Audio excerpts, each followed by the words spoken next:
Esos lingüis, ¿cómo van? ¿Todo bien? Espero que sí. Hoy salimos con literatura, ¿vale? Este va a ser el primer tema de los de selectividad, el primer tema de estos, perdón, de segundo de bachillerato, que también se da en cuarto de la ESO, ¿vale? Y vamos a coger y vamos a seguir con la literatura a saco para intentar resumirosla todo lo posible y que os hagáis con un concepto general bastante bueno. Como siempre sabéis, estos son cosas que cada uno opina que son importantes, etcétera, etcétera, pero intenta aglutinarlo todo. Evidentemente habrá profesores que consideren que haya cosas más importantes que a lo mejor no están aquí, pero esto es una idea general, esto no es meterse en profundo a analizar la literatura, ¿vale? Entonces, ¿qué vamos a ver? Vamos a ver algo muy fácil, es modernismo y generación del 98. Perdón, que no sé dónde ponerme, así que, como siempre, me salgo fuera y le hacéis una captura de pantalla. Vale, muy bien, pues nada, antes de empezar con todo esto os cuento un poquito el contexto histórico. Mirad, para el modernismo y la generación del 98 sería algo parecido, ¿ok? ¿El modernismo qué es? A mí me gusta decir que el modernismo es el romanticismo que hubo en Latinoamérica, porque surge allí, en Latinoamérica, ¿vale? El modernismo tiene unas características muy similares al romanticismo europeo, pero claro, pensad que antes pues, las cosas no iban tan rápido. Ahora mismo cogemos, abrimos Instagram, ponemos una story y le puede llegar a todo el planeta, ¿verdad? Pero antes no, antes iban los libros en barco o iban en carretas, dependiendo, o en trenes incluso, de América del Norte a América del Sur.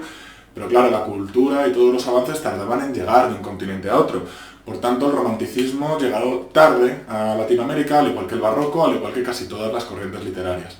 ¿Qué sucedió? Sucedió que además Latinoamérica estaba viéndose en unos cambios políticos muy grandes. Pensad que ahora vienen todas las revoluciones, todas las colonias españolas se independizan.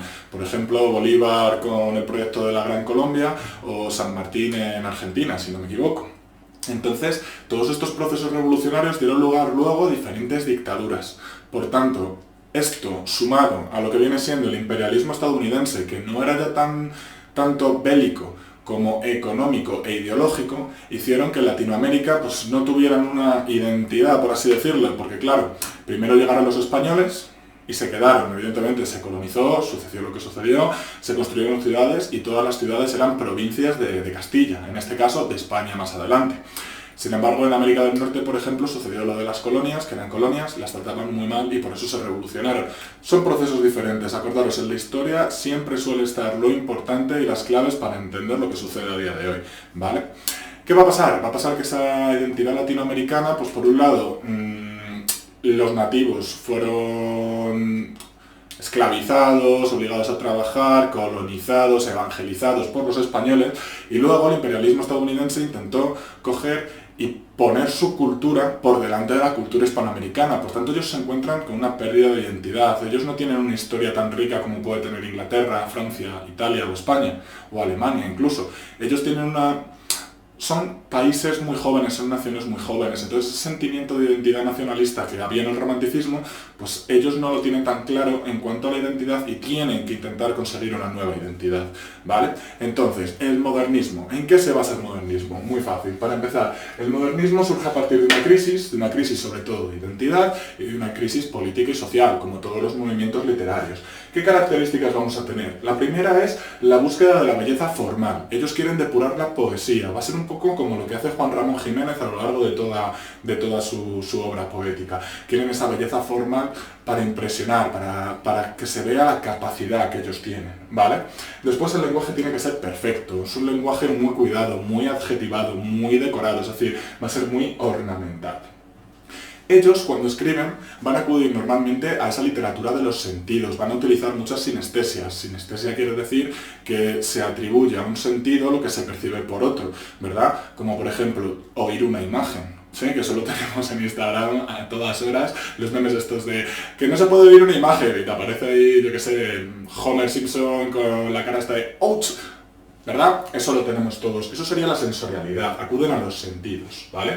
Después, ¿qué van a querer? Pues al igual que los románticos, van a buscar esa evasión de la realidad, porque la realidad no les gusta. La realidad es algo que para ellos no es placentero, es todo terror, es todo horror. Y ellos quieren vivir en un mundo más feliz, en un mundo lleno de belleza, lleno de posibilidades. Entonces van a evadirse de la realidad. Como ya he dicho antes, para ello se evaden de la realidad y depurarán su poesía. Su poesía está cargada de ornamentación mediante adjetivación y mediante nuevas palabras. Crean muchas palabras derivadas, hay mucha derivación en el modernismo, ¿vale? ¿Qué van a utilizar? Pues van a utilizar polimetría y verso libre, ¿vale? Aquí empieza a gestarse un poco el verso libre tal y como lo conocemos a día de hoy. Entonces, la polimetría es que utilizan diferentes métricas y el verso libre, pues que utilizan un verso que como bien sabremos, pues no tiene por qué estar sujeto a esas normas de la métrica, ¿vale? ¿Qué van a hacer con esa poesía? Pues la van a hacer de un corte intimista. El sexo va a estar muy presente, va a ser una poesía de la intimidad. El sexo va a estar ahí, van a recrear pasajes eróticos, etcétera, etcétera, mediante los cuales expresan toda esa intimidad, todo ese mundo interior que ellos tienen y ese exotismo, ¿vale? ¿Por qué? Porque les va a gustar mucho los sitios exóticos. Y eso es así. Pero lo principal que vamos a tener va a ser la influencia grande, tan grande, que es quizá lo más importante del modernismo, de dos corrientes que nacieron en Francia, el parnasianismo y el simbolismo. Lo más importante de aquí va a ser el simbolismo. El simbolismo es utilizar símbolos para referirse a conceptos muchísimo mayores, como por ejemplo el agua, ¿no? El agua que fluye es la vida, el agua estancada es la muerte, hasta ahí yo creo que llegamos todos. Estos símbolos van a estar presentes en toda la poesía modernista. No quiero decir que no hubiera intentos de novela modernista y que no hubiera teatro modernista, lo hubo, pero lo más importante de aquí, para empezar y para concluir, es la poesía, ¿vale? Entonces, con todo esto, se crea ¿qué? Se intenta crear una identidad, ¿vale? Esa identidad que reclaman los países latinoamericanos y sobre todo los autores latinoamericanos. Pensar que eran intelectuales, que normalmente en aquella época todos los intelectuales intentaban viajar a París, porque en París, en Francia, era la cuna de la Ilustración, era donde había más intelectuales, donde había muchísima más gente que era capaz de coger y de llegar a nuevos descubrimientos. Por tanto, ellos viajaban a París como fuente de inspiración. Esta fuente de inspiración, pues para unos fue un poco más trágica, como por ejemplo para Rubén Darío, y para otros fue un poquito mejor. Pero, por lo general, iban a París para intentar aprender e intentar adquirir ese conocimiento de nuevas tendencias que había en Europa, ¿vale? Los autores más característicos de aquí van a ser Rubén Darío, con Azul, Cantos de Vida y Esperanza y Prosas Profanas, Antonio Machado, que es el poeta, uno de los poetas españoles por excelencia, con Soledades Galerías y otros poemas, y luego tendremos dos que no los voy a desarrollar porque se desarrollan más, uno en el teatro y otro durante el novecentismo y las vanguardias, ¿vale? El del teatro es Valle Inclán, que escribe sonatas, y luego el modernista, bueno, el poeta español por excelencia, a mi gusto, evidentemente, es Juan Ramón Jiménez, J.R. Jiménez, con Platero y yo, ¿vale? Esto, a grandes rasgos, sería el modernismo, ¿vale? Acordaros sobre todo del cosmopolitismo. Os he dicho que iban a París. Cosmopolitismo es la vida en las ciudades, ¿verdad? Entonces tenemos aquí también el cosmopolitismo. Todas estas obras tienen estas características, ¿ok? Y aquí, ¡pum!, nos vamos del modernismo. ¿Por qué? Porque de la crisis de identidad que sufrían en Latinoamérica, de la cual surgió toda esta corriente, vamos a otra crisis, pero con la generación del 98. Es la crisis española, la crisis de las colonias, las últimas colonias. España, como bien sabréis, tenía un imperio en el cual no se ponía el sol. En tiempos de Felipe II, es decir, en el siglo XV, bueno, más bien en el XVI, casi XVII, España alcanzó el máximo esplendor en cuanto a extensión territorial. Teníamos territorios hasta en Filipinas, incluso en lo que se llama las antípodas, que sale por Nueva Zelanda, eso que está dejado de la mano de Dios, que para ir necesitas un avión y estarte una semana en el avión ahí leyendo algo o viendo una peli o 200, pues teníamos territorios allí. ¿Qué sucede? Sucede que los territorios hay que mantenerlos, entonces hay que gastar dinero en ejército. Había un ejército permanente, se gastaba mucho dinero y claro, poco a poco se fueron perdiendo las colonias. Luego llegaría Fernando VII, el peor rey de la historia de España a mi juicio, y perdería tanto a España como tal, como a las colonias posteriormente, por no acatar la Constitución de 1812, la de Cádiz, la PEPA, ¿verdad? ¿Qué sucede? Que las últimas colonias que nos quedan son tanto Filipinas como Cuba. Cuba tenemos pues este altercado del Maine, ¿no? Que Estados Unidos vuela por los aires uno de sus barcos para provocar una guerra contra España y perdemos Cuba. Pero es que luego los filipinos, con Rizal a la cabeza, cogen y se independizan de alguna manera, hacen una revuelta, echan a los... Bueno, no les echan, en realidad es que las revueltas en realidad contra España fueron bastante más pacíficas que, por ejemplo, la Revolución Americana. Pero bueno, me estoy yendo de tema, así que recordadlo. Esto es más o menos la pérdida de las colonias, tanto Cuba como Filipinas. ¿Y las dos acabaron en poder de quién? Pues de Estados Unidos. Ahora, os digo, si os está sirviendo, os gusta, dadle like, suscribiros y poned un comentario diciéndome cualquier cosa que necesitéis, ¿vale? Por tanto, modernismo y 98. Se crea un pesimismo, acaba el imperio colonial de España, con la pérdida de las últimas colonias, las dos en 1898, y ese pesimismo arraiga a la sociedad. Ya no somos un imperio, qué mal lo estamos haciendo, unido a épocas de malas cosechas y a una clase política que, bueno, parece penosa, que parece que seguimos en ella, pues esta crisis levanta un nuevo movimiento, una nueva corriente, ¿vale? ¿Qué busca la generación del 98? Pues la generación del 98 principalmente va a escribir novela y ensayo, ¿vale? Podríamos meter aquí a Ortega y Gasset y a Ramiro de Maeztu, pero yo he considerado que sería mejor dar Unamuno, Baroja y Azorín, ¿vale? Y luego Valle Inclán un poquito, porque también tenemos a Antonio Machado, que ahora os explicaré. Las características, sobre todo van a preferir la novela como método de expresión, ¿vale? Y van a intentar reflejar las vidas castellanas, sobre todo porque Castilla es el eje, ¿no?, en el que se construye España, históricamente hablando, ¿vale? Por cierto, os dejo aquí la lista de reproducción de la literatura, ¿vale? Entonces, la novela, representando un montón de vidas castellanas, pero vidas castellanas grandes, a veces sí, pero normalmente van a ser de estas de intrahistoria. ¿Qué significa la intrahistoria? Significa momentos cotidianos, que cualquiera podría tenerlos en su vida, ¿no? Como puede ser, pues actualmente ir a comprar el pan, limpiar la casa, salir a tomar algo con los amigos, cualquier cosa, ¿vale? Después, ¿qué va a haber? Va a haber un intento de regeneración, van a intentar levantar a la población que está pensando que somos los peores, que es que en el mundo no hay nada peor que los españoles, ese pesimismo que sigue cogiendo y que sigue arraigado un poco en la sociedad, pues intentan regenerarlo, que nosotros siempre hemos sido un pueblo muy grande, ojo, no una nación, sino un pueblo, que los españoles siempre hemos sido gente trabajadora, gente que podía con todo lo que le echaran. En eso se basa la regeneración. Por tanto, hablamos del problema de España. España en esos momentos está fatal. De hecho, todo esto va a acabar en lo que viene siendo la guerra civil.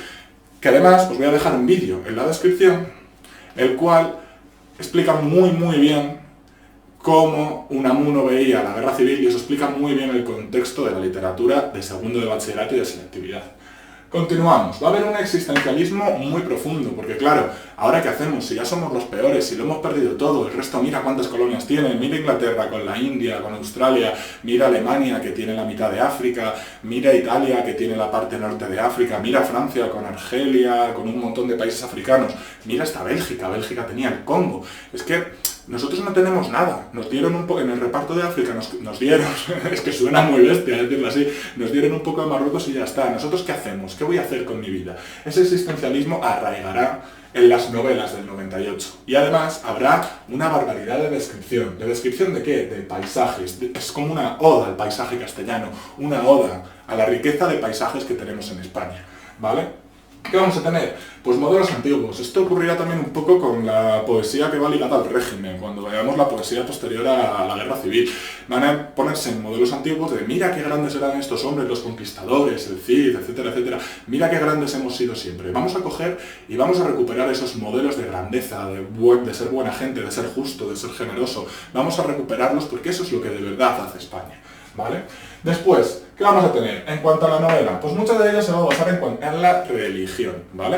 ¿Qué significa esto? Significa que la fe vuelve otra vez a intentar coger y levantar el ánimo de la sociedad, porque España ya sabemos que ha sido un país religioso, cristiano, pues hasta la Constitución del 78, que en la Constitución del 78 se dice que es un país laico con un culto libre. Cualquiera puede rendir, a cualquier dios puede rendirle culto, ¿vale? ¿Qué vamos a tener? Vamos a tener casi siempre un narrador omnisciente, ¿vale? Dependerá si es objetivo o subjetivo del autor y de la novela, ¿ok? Pero el narrador omnisciente ya sabemos, lo sabe todo, etcétera, etcétera. ¿Qué vamos a tener? Una narración lineal, es decir, cronológica, lineal, va a coger y va a ir de un principio a un final, va a narrar la historia directamente. Y luego estos personajes van a tener un conflicto interno. ¿Qué quiere decir este conflicto interno? Que se van a ver reflejados los problemas de la sociedad, todos esos problemas, esas inquietudes que tiene la sociedad del momento, se ven reflejados en los personajes. Y ese conflicto interno pues lleva diferentes soluciones o diferentes dilemas. Ellos lo que quieren es que la sociedad, a través de los personajes, se identifique y vea que pueden resolver sus problemas. Algunos lo van a hacer con una crítica mayor, otros con una crítica menor, otros con un toque un poquito más tremendista, ¿no?, por así decirlo, en el cual los personajes mueren, y otros en un sentido más de libertad, de fe, de ánimo, de esperanza, ¿vale? ¿Depende de qué? Pues dependiendo del autor y de la novela, ¿ok? Muy bien, estas serían las características. Ahora voy con los autores. Miguel de Unamuno. Miguel de Unamuno fue de los más importantes de todos, por no decir el filólogo por excelencia, junto con Damaso Alonso. Miguel de Unamuno escribe Niebla, San Manuel como mártir, un montón más, ¿vale? Pero lo más importante de Unamuno es que crea la nivola. Para él las novelas son ovíparas, es decir, tú pones un huevo, sale la novela y ya está hecha. Pero él dice, no, vamos a dar una vuelta de tuerca, yo quiero que sean vivíparas. ¿Qué quiere decir esto? Pues que vayan evolucionando, que los personajes tengan vida propia. ¿Eso nos suena a qué? A Juego de Tronos. El que haya leído Canción de Fuego y Hielo, de George R.R. Martin, lo que va a tener es una novela la cual se crea con los personajes. Son los personajes los que tienen vida, tienen una personalidad, no tienen un destino prefijado, sino que pueden irlo cambiando dependiendo de los acontecimientos, un poco así como el libre albedrío, ¿vale? Pío Baroja con Zalaca en el aventurero y el árbol de la ciencia, y luego tendremos a Azorín con la voluntad. Estos tres son los tres grandes novelistas, ¿vale? ¿Qué vamos a tener? Pues una barbaridad de descripción, y la acción va a ser muy estática. Son novelas complicadas de leer, excepto a mí Niebla no me costó tanto, ¿vale? Pero La voluntad y Camino de perfección también, que creo que es de Baroja, si no me equivoco, son novelas que tienen a lo mejor 7 páginas de descripción. Son descripciones muy minuciosas. Aquí lo que estamos viendo es la estética realista. El realismo, cuando lo vimos con Galdós, con novelas como Doña Perfecta, Pepita Jiménez, con, si no me equivoco, La Regenta, que no me equivoco, evidentemente, tenemos un montonazo de descripción. Pues ellos lo que recuperan es esa tendencia realista, pero en vez de ser tan objetivista, intentan meterle cositas para regenerar España, para que vean que otra España es posible, ¿vale? A todo esto, si no lleváis bien el comentario, aquí vais a tener esta tarjetita para que veáis la lista de reproducción de comentario, ¿vale? ¿Qué vamos a tener después de esto? Pues mirad, en el teatro tenemos a Unamuno, pero Unamuno, la verdad es que el teatro de Unamuno no es tan relevante, por así decirlo. El más relevante es Valle Inclán. Valle Inclán además inventa el esperpento. Esto lo vamos a ver en el teatro anterior al 36. Pero sí que os puedo adelantar que Valle Inclán, con una obra como Luces de Bohemia, lo que hace es una crítica muy hacia la sociedad y se ve un pesimismo existencial muy grande, ¿verdad? Existencialismo, el pesimismo existencial, nos acordamos, ¿no? Características del 98. Y luego, ¿qué vamos a tener? Pues un libro que para mí es de los poemarios más bonitos que hay en español, que es Campos de Castilla, de Antonio Machado. Por eso os he puesto aquí el 98, ¿vale? Campos de Castilla lo que hace es mucho simbolismo del paisaje castellano y tiene esas descripciones del paisaje y ese intento de regenerar, ¿no? De qué bien Castilla, mira qué gente hay aquí, mira todo lo que os he dicho, a través del pueblo, a través de la intrahistoria, ¿vale? De esta intrahistoria que va a ser tan importante, ¿ok? Os dejo aquí también la lista de reproducción de la sintaxis, para que no se os olvide, porque va a ir todo muy bien, ¿ok? Chicos, os cuento. Modernismo y 98 son dos corrientes que están confluidas en una, ¿vale? Tendremos que hacer más o menos una cara y media de literatura. Mitad de cara modernismo, mitad de cara generación del 98. Las características de los autores son más o menos las generales aplicadas a cada uno. Eso lo podéis ir viendo vosotros individualmente, como puede ser aquí con Rubén Darío, Machado, Barry y Juan Ramón, ¿ok? Yo lo que os pido es que vayáis con calma, que vayáis con tranquilidad y que cojáis y estudiéis un poquito. No os preocupéis porque esto es un resumen general, el cual si lo cogéis, lo copiáis y lo ampliáis un poquito, vais a tener todos los puntos de literatura. Estoy más que seguro porque así ha sido durante mucho tiempo. Chicos, muchísimas gracias por todo. No os olvidéis de ver las tarjetas que están aquí arriba, de darle like, de suscribiros y nada, nos vemos en el siguiente vídeo. Muchísimas gracias y tened buen día. ¡Hasta luego!